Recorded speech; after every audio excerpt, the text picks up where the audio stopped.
What's up guys, Phantom here, back with episode 42 of my F1 2019 career mode, as we're going to Interlagos for the Brazilian Grand Prix for round 20 of season 2.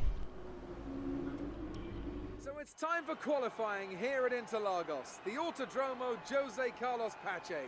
The teams have completed their preparations and are just waiting for the pit lane to open before they take to the track. With the weather as it is today, Anthony Davidson, we have, to some extent, to throw the form book out of the window. Who do you see having the advantage on this slippery, unpredictable track surface? The trouble is, Crofty, they need to be thinking about the race tomorrow. You don't want to go jacking up the ride heights and piling on a few points of extra downforce that you're not going to want in the Grand Prix itself. The Parc Ferme regulations mean that you have to make that choice. The best thing the drivers can do is adapt with the tools they have available in the cockpit. Moving the brake bias forward will help stop the rear end slipping out under braking, and opening up the differential can really help tame the oversteer on corner exit. The drivers that can make best use of these techniques will have the best chance for success here today. As we start out here in qualifying, as it is once again raining, probably for the 6th or 7th time this season in qualifying, as rain is always a threat here at Brazil, as it will be completely dry for the actual race, so that is one less thing we have to worry about as we go down the pit straight here. Not very straight, but it is, I guess, the front. As we come across the line, we will be only P12, as our championship rival Hamilton will sit on pole. So we've had a disastrous qualifying as we move on to the race. As surely as the sun rises in the morning, the Brazilian Grand Prix packs out the grandstands and creates incredible drama. Title deciders, heartbreak, triumph and home glory. All these and more can be found in abundance here at the Autodromo Jose Carlos Pache. Interlagos, always a very special race here in Brazil.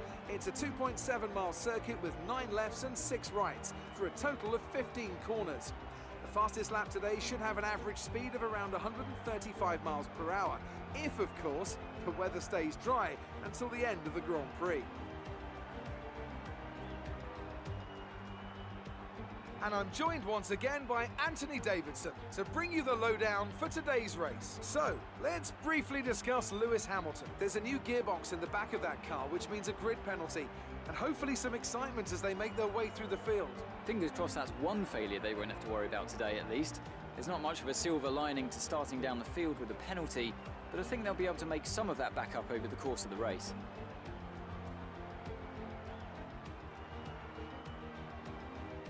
Before we begin, let's take a quick look at the grid lineup for today's race. Valtteri Bottas lines up on pole position, and starting alongside in P2 is Sebastian Vettel. As we continue through the rest of the grid today, we have Butler, Norris, Lewis Hamilton. They'll be starting further back after an earlier grid penalty. And Raikkonen, Perez, Verstappen, Weber and De Haas. Magnussen, Ricciardo, Carlos Sainz and Albon, Leclerc, Fiat, Antonio Giovinazzi and Nico Hülkenberg. Stroll and George Russell ends our grid lineup. And now it's time to head down to the track. As we sit here on the grid in P10 after Sainz's and Leclerc's penalties, as the 5 lights are away and we get a good initial launch on Verstappen and Perez. As we kind of even out there, we're going to go down the inside of Verstappen as we go 3 wide, and we make a lot of contact as Verstappen's caught in the middle, as we get a warning for contact there as we look on the replay there, as me and Perez squeezed out Verstappen there, but he's able to hold his own there as he is going side by side with Perez and looking to attack us down this back stretch here, as we're going to go defensive and make him go around our outside. As you look up ahead, Norris is battling with Hamilton, so Hamilton's had an absolute disaster of a start as Bottas, Vettel and our teammate Butler have crucially gone ahead of him and will hold him up there as we are behind Raikkonen. As we've moved up from 10th to 7th here, on the very next lap we think about making a move on Raikkonen and make a little bit of contact with him, but right now he's holding us up, because if you look ahead, Hamilton has gotten past Butler and he's going after Vettel and Bottas, as we need to get past Raikkonen as soon as possible, as we get him to go defensive in the last corner, as we are now drag racing him down the front stretch, as Bottas has set the fastest lap of the race, as we will have the inside there and we'll squeeze them out there, as Butler and Norris are now holding each other up there, as Butler needs to hold up, as right now we are battling Hamilton, as Hamilton is about 6 points ahead of us, behind us in the championship. So this is very crucial as we make a look at Norris here now, as we're going to almost make him do the same thing as we did to Raikkonen. We're going to get close enough, force him to go defensive, but he holds his line a little bit better there, as weren't able to cross him over there, as we'll have DRS as he's fallen back away from Butler, as we're going to go down his inside, as Hamilton has set the fastest lap of the race, so that's given him a point, as we're going to go behind Butler here, and will be very, very crucial for us to get ahead of him and try to chase down the front three of Bottas, Vettel, and Hamilton, as we're going to be in a slipstream here, and we're going to look to the inside and then go around the outside here, as we are able to make the move, barely stick there, as now we need to try to catch Hamilton as much as possible, but Butler isn't allowing us to get away there, as he is not, knowing him, he's not playing the good teammate, as he's not very good at playing Bottas there for us, as we need him to get away from us. So I'm not very look in my rearview mirror, and I can just look straight ahead, as we are able to eventually get away from him. As the Haas team wants me to come in on lap 12 instead of lap 10 there. But as we come to lap 10, coming on to 11, Vettel and Hamilton have stopped. So we've been caught out, almost like we were a Ferrari here, as we make the decision to respond on lap 11.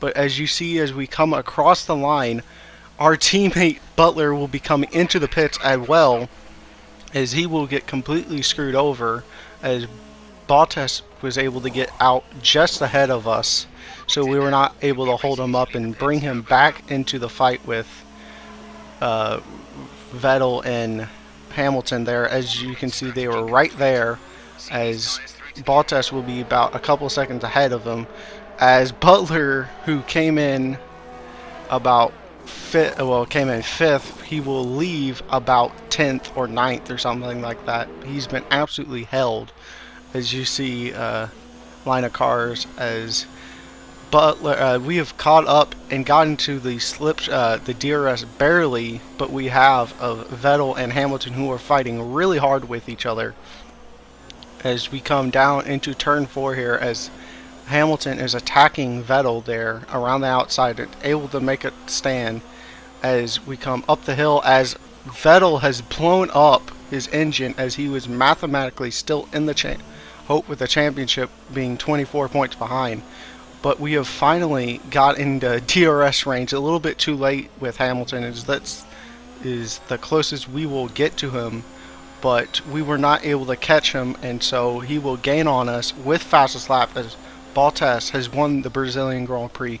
But crucially, Hamilton will be 6 points away from us, which means if he wins Abu Dhabi, he will win the championship no matter what we do. So join us next time as we declare a champion. Talk to me, Ants. What was it that set them apart from the competition today? I think that smart tyre management on track and very smooth driving definitely assisted in their victory today.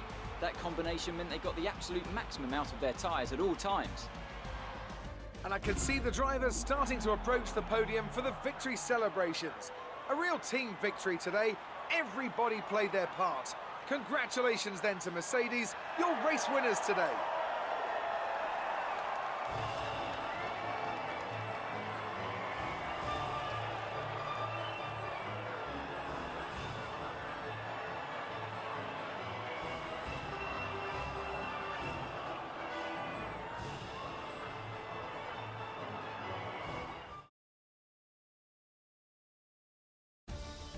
And now let's take a look at the driver's standings. Well, the gap at the top of the championship has been cut down after a difficult race today for our championship leader. After an incredible day of racing, who was your driver of the day, Ant? Charles Leclerc showed exactly how to manage yourself out on the track today. He was almost flawless out there. Incredible stuff.